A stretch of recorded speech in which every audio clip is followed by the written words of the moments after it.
আপনাদের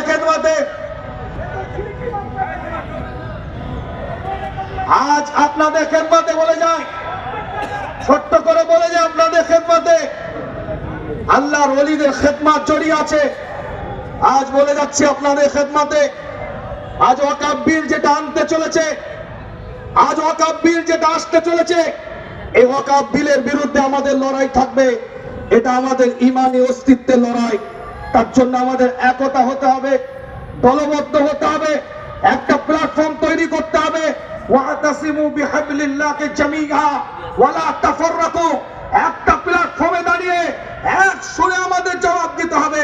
মাসলাক চার চার, ইসলাম সবার, এই প্ল্যাটফর্মে দাঁড়িয়ে আসেন আমরা আওয়াজ তুলি।